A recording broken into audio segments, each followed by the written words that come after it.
semuanya, aku Trimardiana. Dan aku Dania Marcella Yulianti.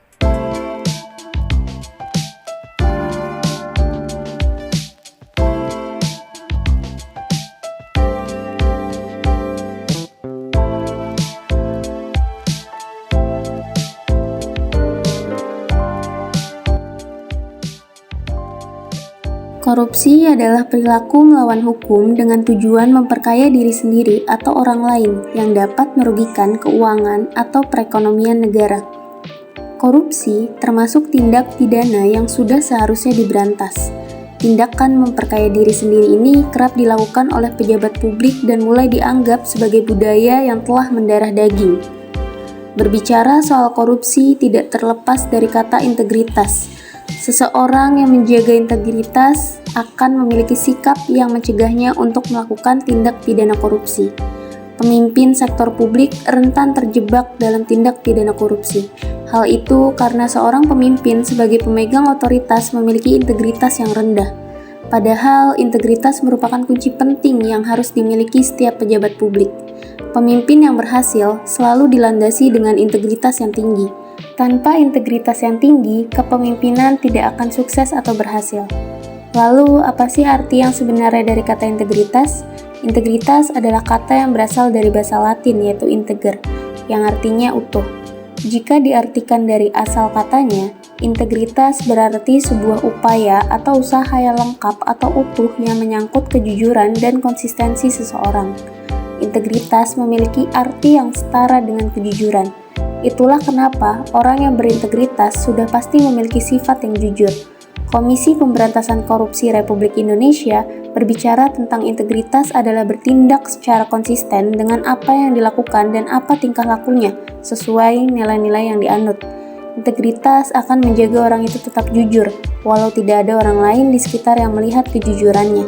Itulah mengapa integritas diri pejabat publik memainkan peran yang sangat penting dalam pencegahan tindakan korupsi. Karena dengan memiliki integritas yang tinggi, pejabat publik juga otomatis akan memiliki suatu komitmen yang kuat yang bisa memerangi tindakan korupsi tersebut. Integritas mengacu kepada kejujuran, keadilan, dan kepercayaan diri yang teguh dalam bertindak sesuai dengan nilai-nilai moral dan etika. Penerapan nilai-nilai integritas tidak hanya baik bagi diri sendiri, namun juga baik untuk masa depan bangsa pada kedepannya. Untuk mewujudkan integritas diri pejabat publik dalam pencegahan tindakan korupsi diperlukan upaya kolaboratif antara pemerintah, lembaga pengawas, dan masyarakat. Perlunya penegakan hukum yang tegas terhadap korupsi, transparansi dalam proses pengambilan keputusan, serta pendidikan dan pelatihan yang mempromosikan etika dan integritas di antara pejabat publik. Maka dari itu, nilai-nilai integritas harus ditanamkan dan dilatih sejak dini untuk melahirkan generasi bangsa baru yang lebih bersih dari tindak pidana korupsi. Korupsi dalam perspektif undang-undang. Korupsi adalah tindakan yang melibatkan penyalahgunaan kekuasaan atau jabatan publik untuk memperoleh keuntungan pribadi atau kelompok secara ilegal. Korupsi melibatkan praktik-praktik yang melanggar prinsip-prinsip etika, integritas, dan keadilan. Tindakan korupsi seringkali melibatkan penerimaan atau pemberian suap, penyalahgunaan dana publik, pemalsuan dokumen, manipulasi tender, atau penggelapan aset negara. Korupsi juga bisa diartikan sebagai tindakan yang melibatkan penyalahgunaan kekuasaan atau jabatan publik untuk memperoleh keuntungan pribadi secara ilegal. Dalam perspektif hukum, korupsi melanggar prinsip-prinsip dan ketentuan yang diatur dalam berbagai undang-undang. Di berbagai negara ini, termasuk Indonesia, ada beberapa undang-undang yang mengatur tentang tindakan korupsi, seperti Undang-Undang Nomor 20 Tahun 2001 tentang Pemberantasan Tindak Korupsi, atau UU PTPK. Undang-undang ini menjadi dasar hukum utama dalam pemberantasan korupsi di Indonesia. UU PTPK mengatur berbagai tindakan korupsi seperti suap, gratifikasi, penyuapan, pencucian uang, dan penggelapan aset negara. Undang-undang ini juga membentuk Komisi Pemberantasan Korupsi atau KPK sebagai lembaga yang bertugas menyelidiki dan menuntut tindak pidana korupsi. Selanjutnya ada Undang-Undang Nomor 31 Tahun 1999 tentang Pemberantasan Tindak Pidana Korupsi atau UU PTPK lama. Undang-undang ini merupakan pendahuluan dari UU PTPK yang baru. UU PTPK lama juga mengatur tindakan korupsi dan pembentukan Komisi Pemberantasan Korupsi. Lanjut, ada Undang-Undang Nomor 25 Tahun 2003, perubahan atas Undang-Undang Nomor 15 Tahun 2002 tentang tindak pidana pencucian uang. Undang-undang ini mengatur tindak pidana pencucian uang yang sering terkait dengan tindak pidana korupsi. Pencucian uang adalah proses mengubah asal-usul uang yang diperoleh secara ilegal menjadi tampak legal.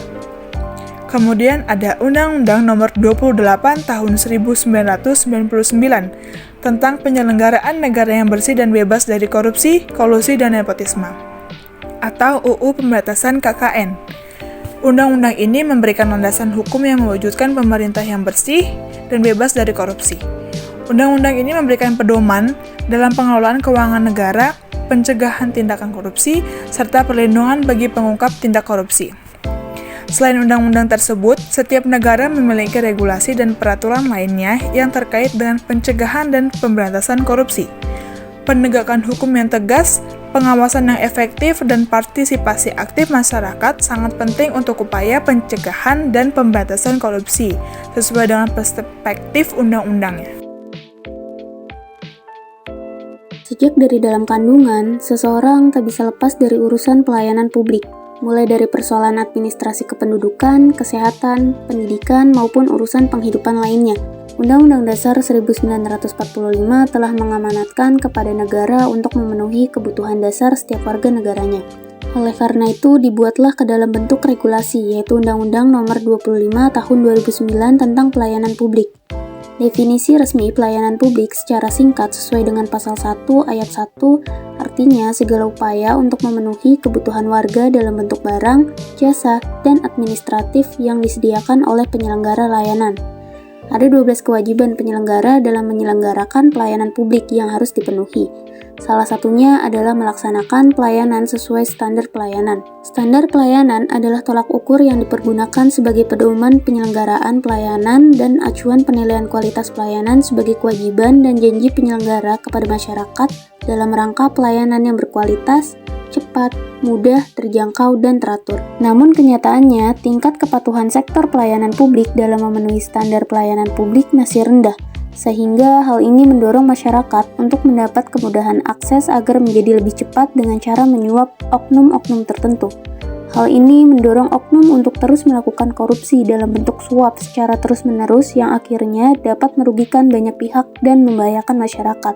Ketidakjujuran ini akan mengakibatkan turunnya kepuasan masyarakat yang berujung pada ikut menurunnya tingkat kepercayaan masyarakat kepada kantor-kantor pelayanan publik. Untuk meningkatkan kepercayaan publik, petugas negara harus bekerja dengan menerapkan prinsip-prinsip dasar, seperti mengutamakan kepentingan publik, menerapkan sistem pengendalian korupsi pada sektor pelayanan publik, mendorong tanggung jawab pribadi dan sikap keteladanan, serta mendorong penegakan hukum terhadap pelaku korupsi. Tentunya, pencegahan korupsi pada sektor pelayanan publik akan lebih maksimal jika ada kerjasama yang kuat, tak hanya dari seluruh jajaran badan pemerintah, tetapi juga sektor korporasi serta masyarakat luas. Dengan sistem yang adil dan terbuka, pelayanan publik akan menjadi maksimal, kepercayaan dan kepuasan masyarakat akan meningkat, dan pada akhirnya akan memberikan manfaat bagi kita semua. Dengan melakukan upaya-upaya tersebut, diharapkan dapat mencegah terjadinya korupsi pada sektor pelayanan publik, dan meningkatkan kualitas pelayanan publik yang prima. Pencegahan korupsi dalam sektor pelayanan publik bukanlah tugas yang mudah, tetapi sangat penting untuk membangun tatanan pemerintahan yang bersih, transparan, dan berdaya guna. Dengan mencegah dan memberantas korupsi, kita dapat memastikan bahwa setiap warga negara bisa mendapatkan akses yang adil dan layanan publik yang berkualitas, yang pada gilirannya akan berkontribusi pada pembangunan yang berkelanjutan dan kemajuan sosial bagi negara. Peranan mahasiswa dalam pencegahan korupsi. Seorang mahasiswa bisa menjadi peran yang penting dalam pencegahan suatu tindakan korupsi, yaitu dengan berani untuk berbicara terbuka dan kritis tentang ketidakadilan dan pelanggaran yang terjadi di sekitar mereka. Lalu, mereka juga harus memahami konsep-konsep sosial dan nilai-nilai yang mendasari masyarakat karena mereka dididik untuk memahami pentingnya integritas, transparansi, dan akuntabilitas dalam tata kelola yang baik. Kecenderungan mahasiswa yang mandiri dan tidak tergantung pada kekuasaan atau otoritas tertentu dapat membuat mereka secara aktif mengungkap dan melawan tindakan korupsi.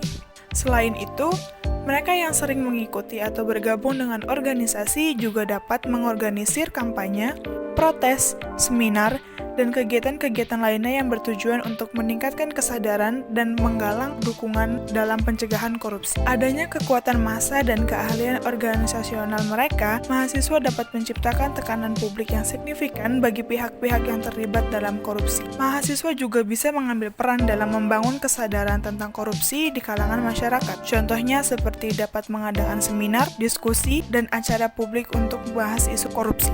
Mengedukasi masyarakat tentang dampak negatif korupsi dan mengajak mereka untuk berpartisipasi dalam pencegahan korupsi. Dengan melibatkan masyarakat secara langsung, mahasiswa dapat membantu membangun budaya integritas dan mengubah sikap terhadap korupsi. Besarnya potensi mahasiswa dalam pengawasan terhadap pemerintah dan lembaga publik juga dapat memantau dan mengkritisi tindakan korupsi yang dilakukan oleh pejabat publik, meminta pertanggungjawaban, dan mendorong adanya reformasi institusi yang lebih transparan dan akuntabel. Dengan menjadi mata dan telinga masyarakat, mahasiswa dapat membantu mengurangi peluang korupsi. Gerakan anti korupsi yang melibatkan mahasiswa dapat menjadi teladan bagi generasi muda lainnya, seperti tindakan yang jujur, transparan, dan bertanggung jawab dapat memotivasi orang lain untuk mengikuti jejak mereka dan menjadi bagian dari perjuangan pencegahan korupsi. Dengan demikian, peran mahasiswa dalam pencegahan korupsi juga melibatkan membentuk sikap dan perilaku positif dalam masyarakat secara luas. Oleh karena itu, peran mahasiswa dalam pencegahan korupsi ini sangatlah penting, dikarenakan mahasiswa merupakan generasi penerus bangsa yang akan memainkan peran penting dalam membangun, menjaga masa depan bangsa dan negara kita dengan memahami dan melawan korupsi sejak dini, yang mana pada dasarnya nanti mereka akan membantu membangun masyarakat yang bebas dari korupsi di masa depan.